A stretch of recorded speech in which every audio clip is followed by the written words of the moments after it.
So we have to keep these three things in our mind when we go to Attain, to get something, to achieve something from Attain.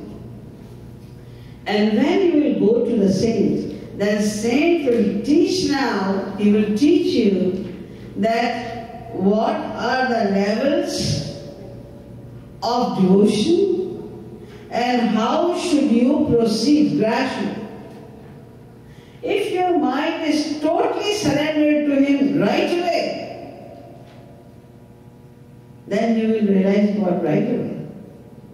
But if your mind is still attached to the material world and you are following your Guru's instructions a little bit, but you are following the instructions of the material beings as well, you are attached there and there both. Sometimes you are more attached to the material world, sometimes you are attached to your Guru, sometimes you are following the orders of your Guru, sometimes you are making excuses. Then according to your sincerity, it will take more time. So this is how we have to have satsang, satsangati. And then the second point which we have to follow to realize God is nirmamate bhakti. According to the instructions of our Guru, we have to practice devotion without any desire of self-happiness. Nirmamate bhakti. Nishkam bhakti. What is the meaning of Nishkam bhakti? People think if you are not asking to fulfill any material desire, like you are worshipping God here, and you have no desire of getting any material prosperity or anything material, you have no desire in your mind, and you are practicing devotion, it is Nishkam bhakti. No, this is not Nishkam bhakti. If you are desiring for something which is material, then it is not bhakti at all. It is neither Sakam bhakti nor Nishkam bhakti. It is not bhakti. And if you want to say bhakti, then it is the bhakti to the material world. Like if you are practicing devotion, if you are worshipping God, why? Because your son is sick. You want him to be alright. That's why you are worshipping God. You are not worshipping God. It is your illusion. No, you are not worshipping God at all. You are worshipping your son. You are thinking about your son. And you are going to God. You are going to worship God because you think through God, I will get my son. So you are surrendered to your son. You want your son, you don't want God. That's why this kind of bhakti is neither Nishkam bhakti nor Sakam bhakti. It's not bhakti at all. Then what is Nishkam bhakti? Nishkam bhakti means when we worship God, we love God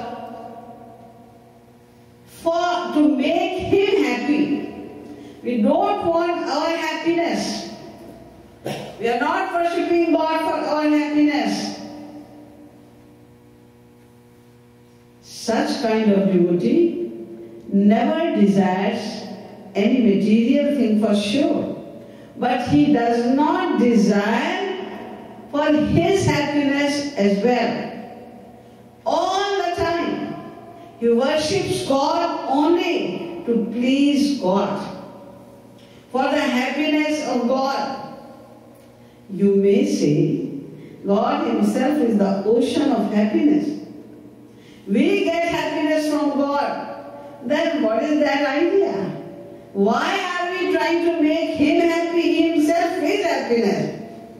Yes, although He is happiness, but if your bhavana, if your feeling is that no, He is mine, In other words, when we practice devotion, we have to forget about it, that He is God, He is almighty, He is omniscient, He is omnipresent. No. Then just think, He is mine. And I belong to Him alone. That's it. If you will keep this notion in your mind, that He is almighty God, this kind of feeling would not let you love Him. Very impossible. Suppose there is a Prime Minister and his wife wants to say something.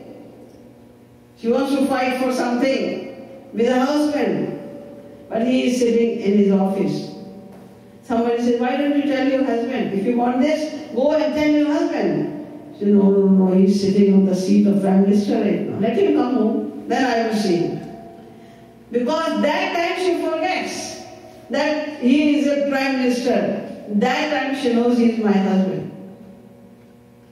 The son also gets scared in meeting his father when he is sitting on his seat of Prime Minister.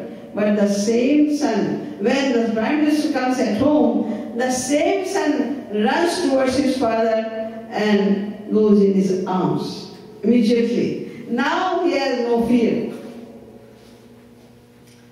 So if there is any kind of fear, then we cannot love. Where there is love, there is no fear, there is no feeling that He is almighty or He is something very big or very great. No. Allah forget about that thing. Rather, आपने के गौर माने आवाज समझिए. Mahaprabhu Chaitanya says that the real lover thinks that I am greater than my beloved. Amar Samir, he is lower than me. He comes up to this extent. Once, a gopi, she was beating the rice with the skin. She was beating it. And she was constantly thinking about Shri Krishna. But she could not go to Shri Krishna. She had to finish this job. Otherwise, her mother-in-law was going to scold her. That's why she had to finish this job first. But she was constantly thinking about Shri Krishna. That because she was thinking about Shri Krishna only, that Shri Krishna had to appear there. When He came and He was looking at the gopi, that she loves me so much. Then the gopi said, what are you looking at me? Why are you looking at me constantly? Can you not help me? You are not seeing that I am doing it for such a long time and I am tired. You are coming and looking at me like this. Help me. This is the right of a lover. When we love someone, then we forget about the greatness of the other person. There is something which we call apnapan. He is mine. We are very close to each other. And God becomes happy with this kind of closeness of your heart. There was a couple and they were the devotees of Lord Shankar. They had a murti of Lord Shankar in their home. Once what happened, it sat down on the murti of Shankar Bhagwan, and then the lady, she saw, and she immediately came, she spit it on that murti, and then she licked it up. Then the man was saying, what did you do? This is murti of Bhagwan Shankar. It is not ordinary thing. Bhagwan Shankar's murti, and you spit. And he was very sad, very sad. He called some pandits and they purified the murti with purified water with the mantras. And then because he was very sad, then he lay down. When he was lying on his bed, he saw something in his daydream type thing, that Shankarji came there in her house, and Shankarji was very happy with the lady. He was showering his grace upon that lady, but he did not even look at the man. Then the man went to Shankar Bhagwan and he said that it was a mistake of my wife. I did not do anything. It was done by my wife. And you are very happy with my wife and you are not happy with me. Why? He said, you are the worshipper of the Murti and she is my worshipper. She worshipped me. She loved me and you love Murti. So you go to Murti, probably Murti will be happy on you. But she really loves me. She did whatever she had to do with her child. She had to do the same thing to purify, to lick the poison of that creature. She did the same thing with me because she never thought that I am just a stone Murti. She thought that I am Shankar, I am real Shankar. So God likes this thing, the proximity of your heart. So we have to forget about this, that He is God. Rather, this is the first step of devotion. Keep thinking that I belong to Him alone. He is mine. What is yours? When you think He's mine, then mine what? Suppose you are going with someone somewhere, and other person meets you and he says that, who is he? Oh, he is mine. And yours, he is yours. But what? Your friend, your son, your brother, who is he? Then you have to tell a relationship. In the same way, the saints say that you have to establish a relationship with God. And according to the scriptures, we should establish 4 kinds of relationships. Before that, there is one more relationship, that is the relationship between God and a devotee. And I already told, do not establish that kind of relationship with God. Then where we should start? From Dasya. He is my master, I am his loyal servant. And create this feeling, serve him sincerely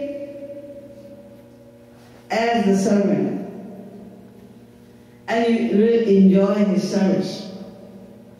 But if you want to attain more bliss, more nectar of love, then feel like he is my friend, Sakya. He is my friend, I am his friend. Now the proximity of relationship will increase. Like, you see, if even a governor comes to meet a prime minister, he has to wait outside. Prime minister is not free. I had an appointment at 9 o'clock. Yes, I know. You sit down here. Whenever he will free, he will come over here. He has to wait outside. But an insignificant servant is going and coming again and again in the house, in the room of Prime Minister. Nobody is stopping him. He doesn't want any permission, he doesn't want any pass, nothing at all. He is going and coming in the room of Prime Minister all the time.